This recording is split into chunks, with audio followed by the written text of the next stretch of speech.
Welcome to my channel. I'm Scott, and in this video I'm going to walk you through the process of valuing Lilly stock by analyzing their financial statements and dissecting their financial ratios so we can determine if it's a buy or a sell. Let's get started with the model. This is a large cap company, 658 billion market cap. They're trading at $7.32 a share, and they have 899 million shares outstanding. Eli Lilly discovers, develops, and markets pharmaceuticals. Its popular products are Prozac, Cymbalta, and its antipsychotic medication Zyprexa. Their primary revenue drivers are the diabetes drugs, Humalog and Trulicity. Let's look at their financials. The way you value a company is you estimate the free cash flows into the future, and then you discount those numbers back to today's value. That's what we're doing in this video. And free cash flow is cash flow from operations minus capital expenditures. Free cash flow was high in 2021, 5.4 billion. It went down 15% to 4.6 billion in 2022, but then came to negative in 2023, negative 3.2 billion. It did rebound to positive 400 million in 2024. But their revenue is going up. So why is their free cash flow struggling? Because they're investing a lot into CapEx. Because free cash flow is operating cash flow minus CapEx. When a company invests towards the future, that's not always a bad thing. All the investment into CapEx will lead to greater free cash flow in 25, 26, and 27. Or at least that's the idea. Net income is the profit or loss on the income statement. It's revenue minus expenses. And that peaks in 2024, nearly 11 billion. Revenue is a sales for the company, and that's gone up a lot from 28 billion all the way up to 45 billion. Really nice growth in 2023 and 2024. They pay a really small dividend, 0.8%. It cost them $5.4 billion. So they can only cover 10% of the dividend with their free cash flow. We estimated 4 years of future free cash flows. We also estimated a terminal value of total cash flows past year 4, that's 615 billion. We discounted those numbers back to today using the weighted average cost of capital. We get a value of the company of $517 billion.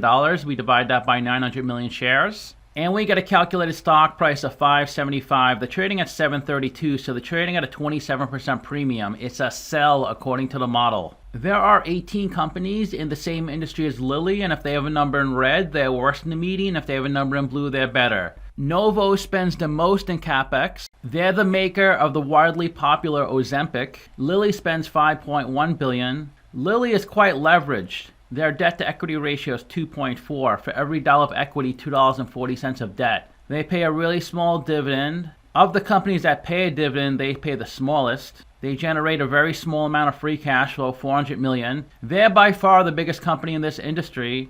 They were behind Johnson & Johnson and Merck for a really long time. Now they're number one. All their price multiples are worse than the median and average. They look really overvalued. They only generate 45 billion of revenue, half of Johnson & Johnson. Less revenue than Bristol Myers Squibb, and that company is 1/6 of the size. But they're still growing. Their 5-year annual revenue growth rate is 15%. Novo Nordisk is the biggest at 17%. And the stock has come down from the peak. It's trading pretty close to its 52-week low. It's trading at 7.32. The low is 7.24. 25% below the 52-week high. If you put $10,000 into this company 10 years ago and reinvested the dividends, you'd be a happy camper at $120,000 today.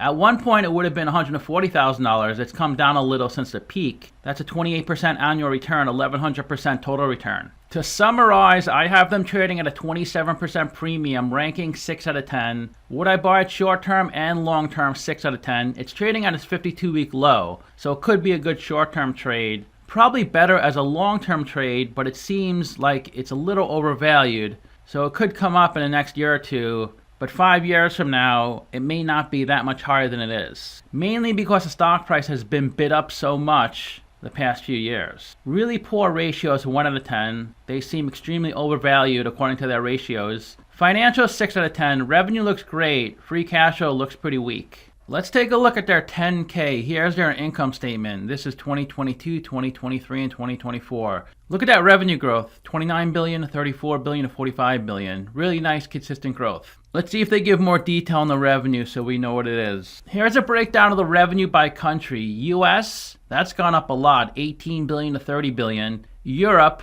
also up from 4.3 billion to 7 billion. Japan is up slightly, not too much, 1.7 to 1.8 billion. China is up a little bit, 1.45 billion to 1.66 billion, and rest of the world is up nicely from 2.9 billion to 4.3 billion. So everything is up. Their revenue in the US is up 39% from last year. Outside the US, 19%. So total revenue is up 32%. Here's 2024 revenue US, non-US total. And here's 2023 total. Monjero is up 124% from 5.2 billion to 11.5 billion. A majority is in the US, 9 billion. Trulicity is down. It was 7.1 billion, now it's 5.3 billion. Zyprexa is down a lot. It was 1.7 billion, now it's 116 million. So when a company starts selling a drug, they get a patent. And that patent lasts 20 years, so nobody else could sell the drug. After 20 years,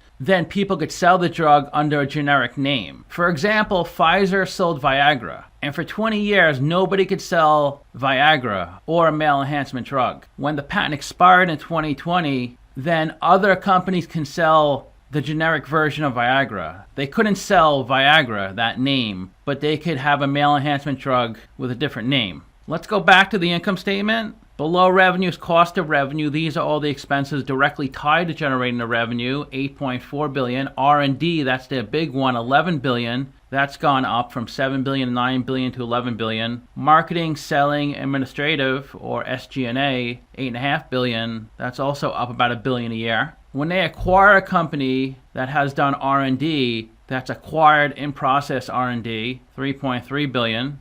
And there's more info on Note 3. Let's see what that says. In Note 3, we engage in business development activities to enhance or refine our pipeline, which includes acquisitions, collaborations, investments, and licensing. If you scroll down, they talk about certain companies. In May 2024, we acquired all outstanding interest of Next Farm Parent Holdco and Isopro Holdings. They paid $925 million for that. So their total expenses, $32 billion. Pre-tax income, $13 billion. That's double last year. Taxes, $2 billion. Net income, $10 billion. So net income went up a lot. It almost exactly doubled from last year. Still up a lot from 2022. 2022 was only $6 billion. So their EPS is $12. Shares outstanding is down from 2022, up a little from 2023. Here's their balance sheet. Total assets, $78 billion. Current assets, these are assets that can be liquidated into cash within 12 months, $33 billion. $3 billion of cash, $11 billion of receivables. This is how much money other companies owe them when they sell on credit. Inventory, $7.6 billion. They usually break down the inventory into stages. The first stage is raw material, $2.3 billion. The second stage is work in process, $4 billion. And the final stage is finished products, $1.2 billion. It looks like they use LIFO, last in, first out. FIFO is first in, first out. They also have average cost, and then LILO and FILO, which aren't too common. Their biggest asset is property and equipment, $17 billion.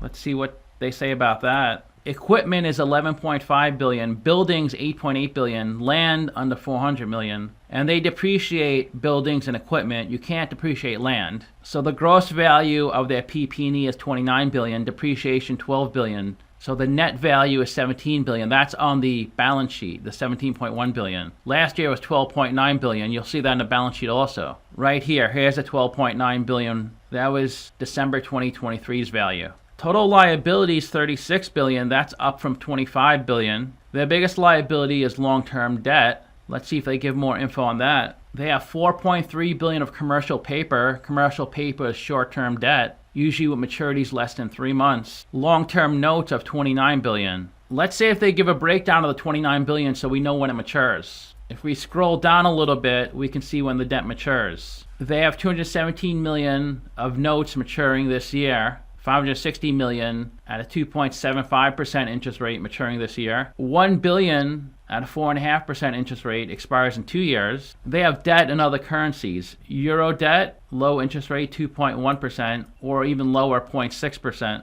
$1.5 billion of notes with a 5% interest rate maturing in 2054, and the maturity goes out to 2064. And that's at a 5.2% interest rate. Assets minus liabilities equals equity, $14 billion of equity. They raised $8 billion from selling stock, selling their business. That's a sum of additional paid in capital and common stock. They profited $13.5 billion from running their business. Retained earnings is a sum of all their prior net incomes minus the sum of the dividends they paid out. Let's look at the statement of cash flows. In 2022, operating cash flow $7.6 billion, down to $4 billion in 23, up to $9 billion in 24. But you can see they spent a lot in CapEx, $5 billion. So that's why their free cash flow is low. Free cash flow is operating cash flow minus CapEx. Last year was under $1 billion because they had operating cash flow of $4.2 billion, CapEx of $3.5 billion. In their financing section, you could see how much debt they paid and debt they took on, also how much dividends they paid or common stock they paid and issued.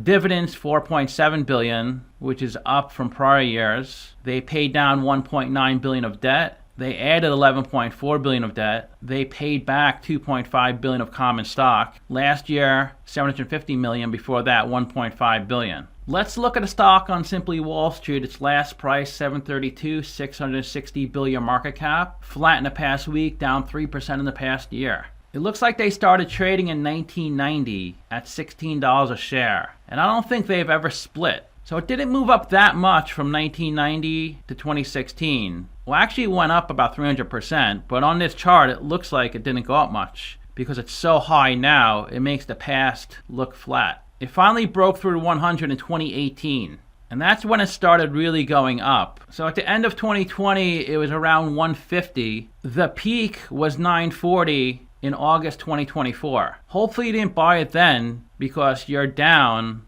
Either you're down a lot or down a little bit depending on when you bought it. Simply Wall Street's at $1,200 a share. They say the stock is 39% undervalued. 26 analysts priced this stock at $1,000. They also say it's undervalued. Here's their revenue since 2014. It was $21 billion, and it didn't go up too much the next 8 or so years. It was $29 billion in 2022, came down to $28 billion in 2023. Then it had a massive growth from $28 billion to $45 billion. You can see their debt grows a lot from $5 billion in 2014 way up to $34 billion in 2024. And their debt is a lot bigger than their equity of $14 billion. Let's see how much cash they have. They have cash of $3.4 billion, about 10% of their debt, so plenty to service the debt. Here's the yield since 2015. The reason it's going down so much is because the stock keeps coming up and they're not raising the dividend enough to keep up with the stock price. So the yield has been below 1% for a couple of years now, and the forecast is 1% by 2027.